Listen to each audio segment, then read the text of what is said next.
Bonjour les troisièmes, cette vidéo permet de réviser le chapitre sur le théorème de Thalès. À quoi sert le théorème de Thalès? Principalement à deux choses.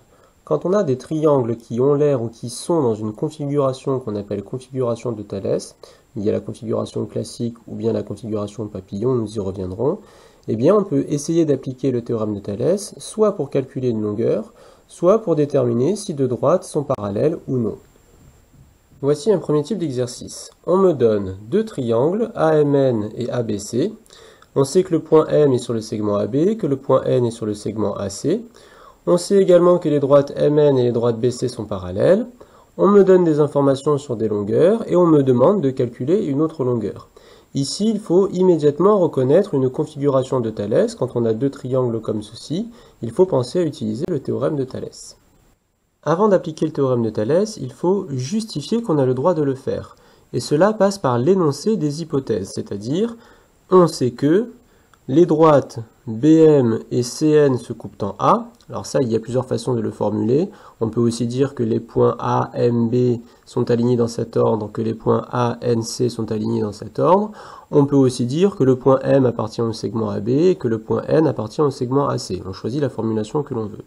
Et ce qu'il faut également dire et qui est très important, c'est que les droites MN et BC sont parallèles. Sans cela, on ne peut pas appliquer le théorème de Thalès. C'est très important de rédiger, c'est une partie des points qui sont attribués à la rédaction. Une fois qu'on a énoncé les hypothèses, on dit qu'on utilise le théorème de Thalès. C'est très important, ça aussi, ça fait partie de la rédaction.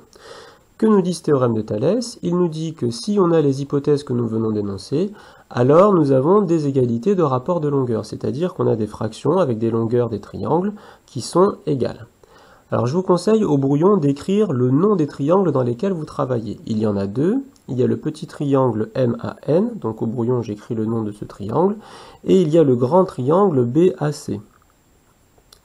Que nous dit le théorème de Thalès? Il nous dit que la longueur AM divisé par la longueur AB est égal à la longueur AN divisé par la longueur AC, et ça c'est égal à la longueur MN divisé par la longueur BC.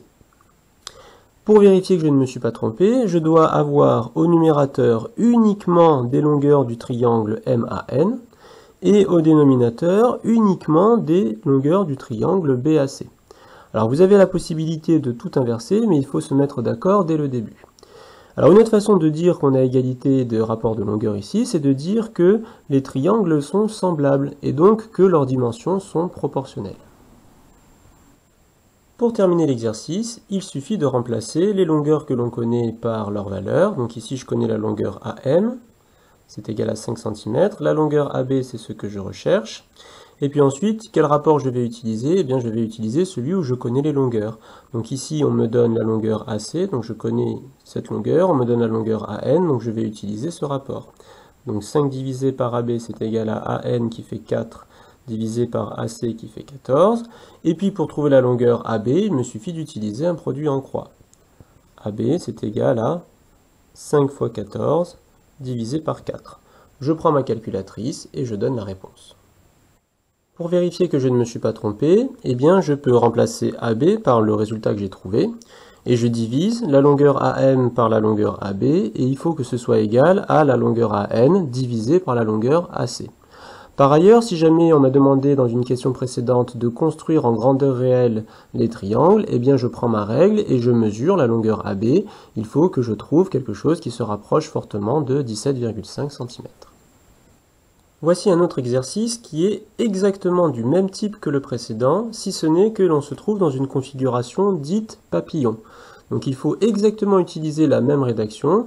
On sait que les points BAM sont alignés dans cet ordre, que les points CAN sont alignés dans cet ordre, et que les droites BC et MN sont parallèles.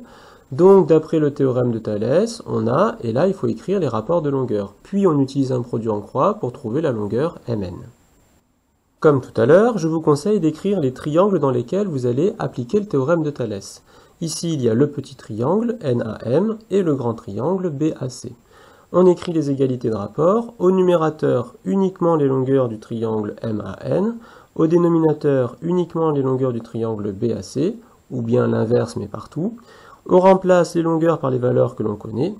On considère uniquement les fractions qui nous intéressent, on utilise le produit en croix et on trouve le résultat. Pour vérifier, on peut remplacer le résultat qu'on a trouvé dans les égalités de rapport. Donc ici, 4 divisé par 5, ce doit être égal à 5,6, le résultat que j'ai trouvé, divisé par 7.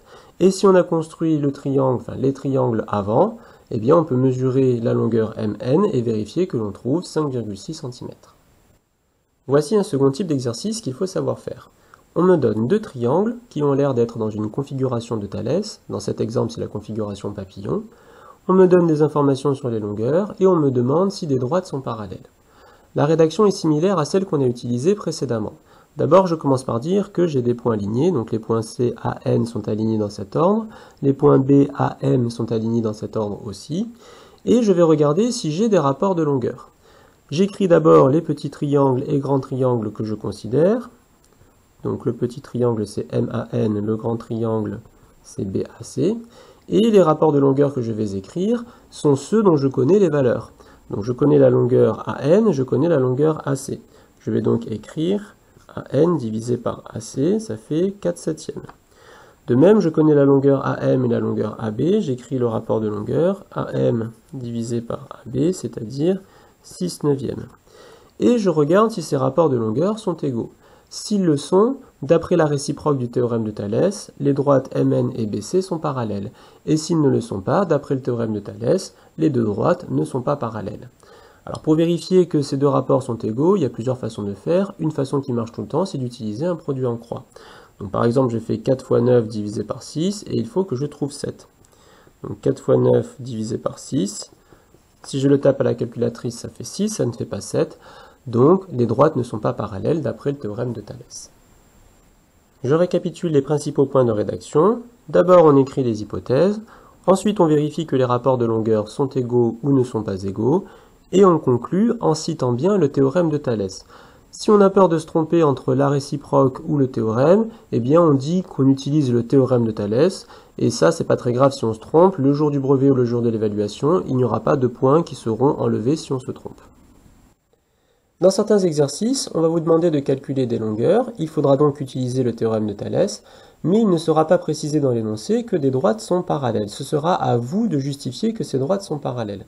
Ici, j'ai donné 3 exemples classiques où il faut montrer que les droites sont parallèles avant d'utiliser le théorème de Thalès.